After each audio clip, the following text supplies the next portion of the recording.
I just got back from my 6th Disney cruise, and I'm going to share with you today my top Disney cruise tips. So my first tips have to do with embarkation day. And the tip is, if you have not gone on any Disney cruises or not very many Disney cruises, you should book Disney Cruise transportation to the port. Now, why would you do that? The reasoning is because if you don't have a high Castaway Club membership, maybe you've only been on it once or twice, so you're a silver member, or especially if it's your first Disney cruise, you're going to get some of the last picks when you're checking in to get port adventures and booking things on the cruise before you get on the cruise. So the reason why you want to have Disney Cruise transportation is because when you have Disney Cruise transportation, you automatically get one of the earliest boarding times. And that is especially important if you're one of those later Castaway Club membership levels, one of those lower levels, because you want to get on that ship first and you want to go straight to the dining or guest services and try to get the thing that you weren't able to get before you got on the ship. So I know back when we had not been on a lot of cruises before, I could never get Palo brunch before we actually got on the ship. So we would get some of the first boarding times though, and then when we got on the ship, I was able to go request Palo. Now, if you're at one of the later boarding times you get on later, that you might just be able to get on a waiting list. So the earlier you get on the ship, the better a chance you have of getting that Palo brunch. Or for example, you can go to the port adventure desk, and if you weren't able to get a port adventure you wanted, you can go there and see if they have some spots that opened up. So I definitely think it's really important to get on board early if you might be one of those people that didn't get everything you wanted ahead of time. Now, on the opposite side of that, if you've already been on plenty of Disney cruises and you're one of those higher levels, and like for us now, we're gold, and so we were able to get everything we wanted ahead of time. So it wasn't as important for us to get on the ship really early. So instead, I recommend not taking Disney Cruise transportation, and that's because when you take Disney Cruise transportation, you do get that automatic early boarding group, but it also means that embarkation day is going to be a lot longer. You're going to have a lot more, it's going to start earlier. Basically, when you do Disney Cruise Transport, for example, we've done it from the MCO hotel, the hotel at the airport, and we've also done it at a Disney resort. Especially, I know at the Disney resorts, they have you put your bag and have it ready by like 7 a.m. We've had to have it ready sometimes in the morning. And then we had to be at like 8:30 our pickup time. And then they go pick up several different hotels. And then they take you to the port. And you get there so early that they're not even really boarding yet. So there's just a lot of waiting and getting up early to get your bag out. But then there's just more waiting. This last cruise, if you watched our vlogs from our Disney Fantasy, we actually stayed near the port. And that was great because we had a real quick drive to the port. It was like 10 minutes. And then when we got there, it still was only like 12 o'clock or something, but they'd already started boarding. We just walked right on and we got to sleep in that morning. We didn't have to have our luggage ready early. Now, I do love staying at a Disney resort before our cruise. And I think I still will be doing that a lot in the future, but I think we might just book private transportation or get an Uber and take that to the port rather than the Disney Cruise transportation on the way to the port, because I don't want to have my bags ready bright and early and then be on the transportation and all the waiting around. So anyways, that's for embarkation day. Remember those 2 tips. If you have a high level, maybe skip the Disney transport. If you have a low Castaway Club level, then get the Disney transport and get that automatic early boarding time. All right. For our next tip, this has to do with onboard check-in. And especially if this is your first Disney cruise, make sure you are prepared for onboard check-in. And there are 2 things I want you to do before you do onboard check-in, which is usually around midnight Eastern time. You want to make sure that you have scanned or pictures of all of the IDs for your family. So for my family, we do passports for everybody. And so I have the scanned copy of everyone's passport ready to go. But even more important, especially if you have little kids that are sleeping by the time you do onboard check-in, get their picture. So Disney will actually want another picture, not their passport picture, that you need to take. It kind of is like a passport picture. They want it with like nothing in the background and just like a headshot. So you want to have that ready if possible. I always have my family stand in front of like a white wall and take a little picture of them and have that ready to go for onboard check-in. Now, there have been times where I didn't have that ready, and then you can kind of crop and find a picture and crop it and usually make it work. Hopefully you have a picture somewhere that you could use. But I just find it makes it so much faster because especially if you're not doing the Disney Cruise transportation, then you want to be pretty quick at the online check-in, because the sooner you finish that check-in, the more you get to pick your group first. So you want to finish that as quickly as possible, and then you're able to pick your boarding time and pick it as early as you want. So anyways, have those two things ready before onboard check-in. My next tip has to do with where you're booking your stateroom. And my husband actually didn't even want me to share this tip. He's like, no, don't let people know this. But I know some of you already know this. Basically, you want to book on the starboard side of the ship if you're going to be going to Castaway Cay and you want that beautiful view of the island. It backs into Castaway Cay, the ship. And so if you're on the other side of the ship, you'll see everybody getting off the ship, and it's still a fun view, but I like the other side better, where you get that beautiful view of the beach and all the cabanas. So if you want that view, you want to book starboard side. I also have been paying attention to Lookout Cay at Lighthouse Point, and it looks like for that stop as well, if you were on the starboard side, that is the side that overlooks the pier and over to where the island is. So I'm not sure if it'll always be the case with Lookout Cay, but it seems like the starboard side works for that stop as well. Now, if you're not going to either of those destinations, then I'm not sure which side you'll pick, but if you're going to either of those two, then I would pick the starboard side. My next tip is to bring an old phone for your kids, especially if you have a child that is younger that can read and write, but does not have their own phone yet. So for example, our youngest son, James, is 10 years old. And for the last few years, when we've gone on the Disney cruise, we have brought an old phone for him and put the Disney Cruise Line app on the phone. And the reason for that is because they can use the chat feature on the Disney Cruise app. They don't have to have their own login. You just, when you get to the port and you get on the ship, you can get them set up as a child and they get their own chat ID, and then you can then message them on the ship. This is such a lifesaver. Even if your kid does not usually have a phone, even if you think they're gonna stay with you pretty much the whole time, bring it just in case. Because what if they're in the room and you leave them in the room for a little bit while you go run and get a coffee, or you're going to see the show but they don't want to? Then you can have them there but still communicate.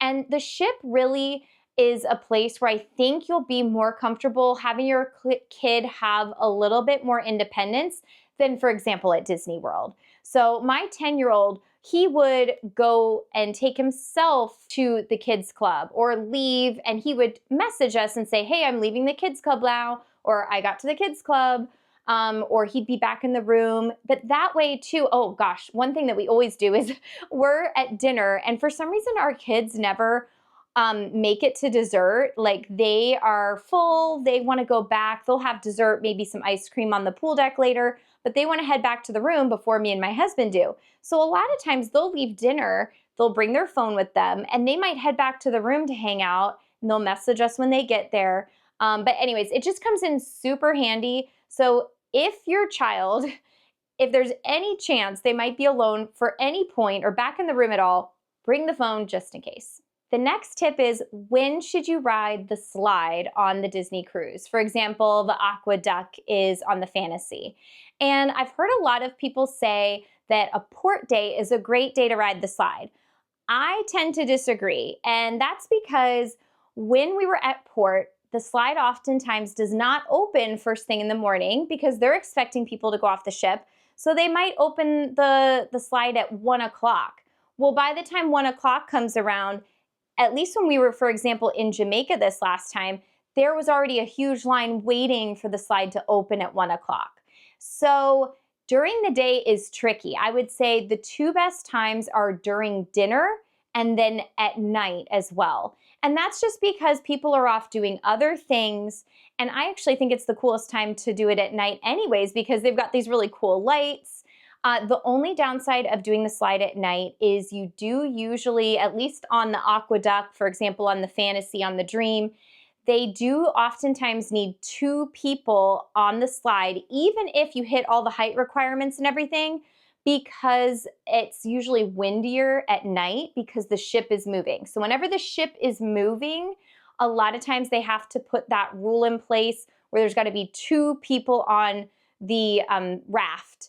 And if you have kids like we do, and then that might be important, because then if you are going and maybe only one of your kids wants to go, then you got to be prepared as the parent to go on the raft with your child. So that has happened a lot where, one of us has to go with one of the other person that wants to go because you need 2 people. And so just be prepared for that. But I would definitely say dinner times or at night, like when the other group is having their dinner, or later at night before it closes, are the best times to ride the slide without a wait. The next tip I have is about the resources that are out there that you might not know about as you're planning for your Disney trip. Now, most of you have probably heard of the fact that each Disney cruise group usually has a Facebook group that someone starts. So if you go onto Facebook and you search for the groups, you just search by like Disney Cruise, Fantasy, for example, put the ship name and 7-night Western Caribbean and the dates. Just search by that and you'll find your cruise group and you can request to join, and that's awesome. I always join the cruise group ahead of time, especially if you want to join some of the fish extender groups or you want to see what people have heard about the scheduling. And that leads into my next part, resource, is you can actually look at old Disney Cruise Navigator schedules. So the Navigator used to be a paper form, and that was awesome because people could just take a picture of the Navigator and then share that online and you would see all of the activities for the day. Now they don't do the paper Navigator, so everything's in the app, but people will still screen record the activities sometimes and share them with a blog. It's the Disney Cruise Line blog, and you can go there and people share the menus from restaurants, they share the Navigator schedule of events. So if you want to see, hey, what did that 7-night cruise to the Eastern Caribbean, what days were we doing Pirate Night, all those things, you can see that ahead of time. Just look at a similar itinerary, and usually it's pretty similar what you're going to be doing. So I always look at those schedules. Also, a lot of times if someone is concierge level, which we've never been, but if you're concierge level, they can find out the schedule ahead of everyone else. And a lot of times they'll share that in the Facebook group. So if you want to know which night is formal night, you can go onto the Facebook group, and sometimes, well, usually someone has shared that. Another one that I found out more in recent years was about the fact that you could look at what other ships are going to be at your port. This is helpful if you want to see if your port is going to be super busy that day. Also, what time the other ships are coming, especially as you're booking port adventures. You might want to know, hey, we're the only one, or we've got 4 other ships in port and they got there earlier than us. So to go find that out, you can go to cruisemapper.com. I think there's lots of places you can do this, but that's one I've used before, where I just go online, look up the port, look at the date, and you'll see what time every ship is arriving and leaving the port. My next tip is one that you might have heard before when you're looking at packing videos, but I would definitely agree with it, and that's to pack those magnet hooks. And you can use those on the walls, especially if the newer Disney ships like the Dream and the Fantasy and the Wish, and I'm sure the Treasure, the walls are magnetic. On the older ships, I've heard that it's only the doors that are magnetic, but it definitely gives you extra storage to hang up your lanyard if you have a lanyard, but also hats, anything else. It just gives you more storage. So I definitely recommend that to bring those magnetic hooks. And I know that's kind of like a cheater tip, but I still had to include it. My next tip is about the See Ya Real Soon show on the Disney Fantasy and I think the Disney Dream as well. They have this show that is on the last night of the cruise. And for example, on our last cruise, it started at 10:15 at night. And I know when my kids were little, I was like, who is going to have their little kids up at 10:15 at night? But if you go around the ship, there are lots of people up at 10:15 at night, even with little kids. And so the reason you want to pay attention to this is this show is really sweet. It always makes me cry. And it's a chance for you to meet all the characters one last time. You can get in line and meet them. The tricky thing is the Navigator app doesn't really talk about what this show is and how it works. So I just want to explain it because you show up at 10:15 for like about 5 minutes. All the characters come out, they do a little song, and then they split off and they go to different parts on that main level of the ship in the lobby. And they're going to spread out and everybody gets in line. And you have about 15 to 20 minutes to meet with the characters. And then at the end of that is when they do the song. So the reason I bring this up is I was there on our last cruise and there was a family next to us with older kids. They wanted to see the show, but they didn't really know that it was kind of broken up into two parts. So they had been waiting for around 10:15 for it to start. Then they're like, oh, wait, it's not really for another 20 minutes. And they didn't really want to go meet characters. So really, they could have showed up a little bit later. So that's all I'm bringing this up for is if you want to meet the characters, make sure you're down on the lobby level because that's where the characters are going to be. And you want to be able to go get in line quickly for that. If you're not worried about meeting the characters, you can go to one of the upper levels of the atrium and just look over the railing. And so if you do that, you could get there at the beginning, see them all come out, and then you have about 20 minutes to wait around, or maybe just show up before the second part, which is about 20 minutes after the actual start time is when they do that last number. All of the characters come together and they do their number together and then confetti falls from the atrium. So that I just want you to think about that. If you're not worried about seeing characters, you might want to not show up quite at 10:15. You don't need to be there right away. And if you do want to see characters, make sure you're down on that lower level so you can get at the characters quickly. Next, I have some tips for the buffet. I'm mostly going to say cabanas because that's usually where we're at, but Marceline Market, I think these rules would apply the same way. First of all, when you're going to the buffet, I recommend finding your table first with your family and then splitting up and going and getting all of your food because otherwise you're trying to find each other and it's just a little bit chaotic. So find your spot first, then go get the food. The other thing is don't forget that there are great spots outside. So as long as it's not too hot, the weather's okay. I love going outside at cabanas and you just want to make sure you brought your sunglasses if you're going to be outside. I always forget to bring my sunglasses and then I'm like staring into the sun. But especially if you're at port, it's really nice because usually you have a view of the port. So I would say don't forget about those tables. They're kind of hidden in the back, but you can definitely go outside and eat. And then at least on the Disney Fantasy, and each ship it's a little bit different, but be on the lookout for those Disney Mickey waffle churro waffles. They are so great. They usually don't have them every day though. So I know on the Fantasy, it was on our second sea day that they had the churro waffles. Of course, that can change at any time, but I think it's been that way for a little while. And you can probably ask around, but definitely be on the lookout for the churro Mickey waffles. The other thing to know about the buffets is they do repeat. So sometimes that first entrance kind of from the pool deck gets really backed up with a line. You could skip ahead, go a little bit further down, and they have the same items repeating. And actually, a lot of times we used to always go all the way up to the pool deck and then walk across the pool and enter from that side. Now we actually walk across the ship and enter right at cabanas. And usually like in the back of cabanas, it's a little bit less busy entering there. So we'll do that. And then also Another tip is just if your kids are sleepyheads like mine, and especially James, he wants to sleep in. If we wake him up, he's grumpy, it's just not worth it. So for us, a lot of times he knows we're gonna let him stay in the room, sleep as long as he wants. We get the food for him and bring it back. And you know what? It just creates, what do you say, less friction. So we bring him back his donuts and bacon, and he just eats it in the room when he wakes up. Also, one last tip having to do with dining, not specifically the buffet, but dining at dinner, is that you can make requests to sit at a table of just your family. So we always make this request ahead of time.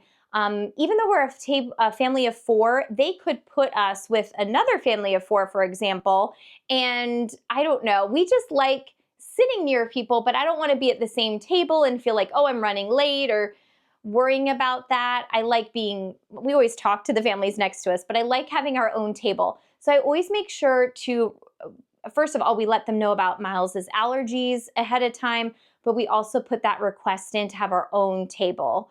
Also, if you weren't able to get the dining time you wanted, like you wanted early dining, but you could only get late, that happens a lot of times, you can check the app and try to switch it or ask to be put on the waiting list. And I have had that work where I'm able to get to the early dining even though we didn't get it originally.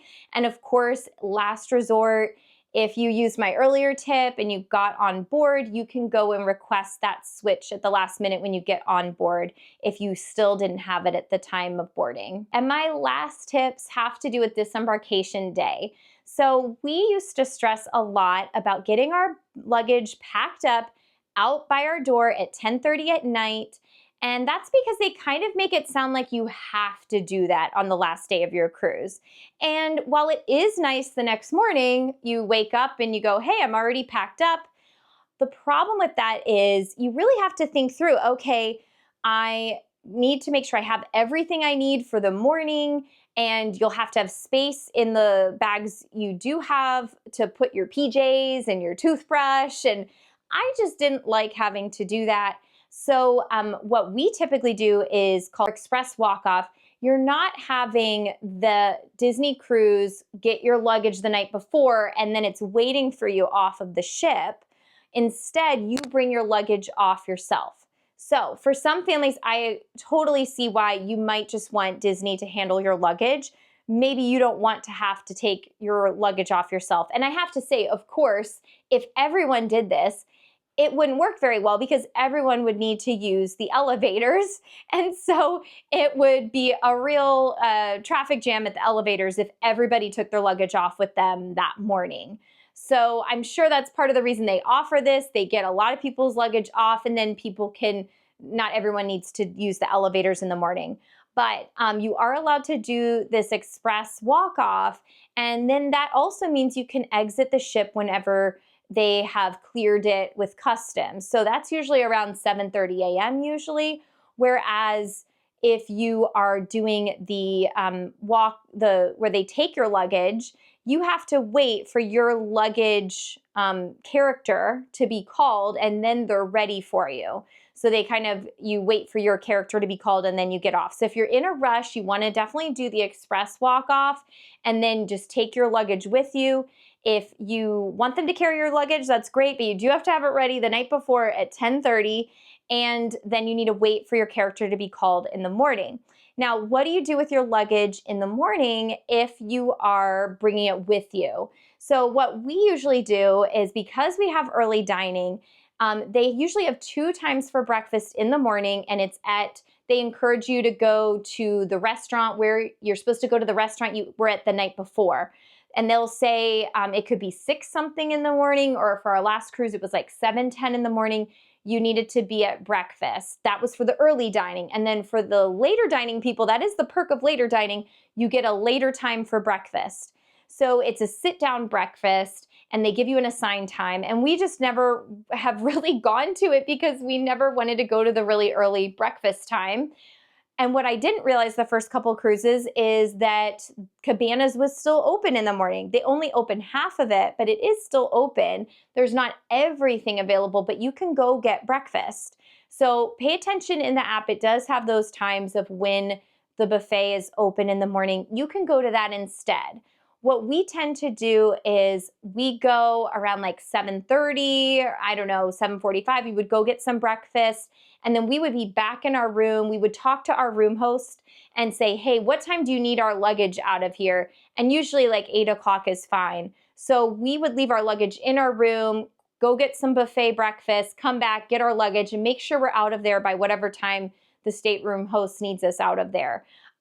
You also could just bring it with you, so you could take it with you to Cabanas, or if you're going to the restaurant, you'll see a ton of luggage outside the restaurants.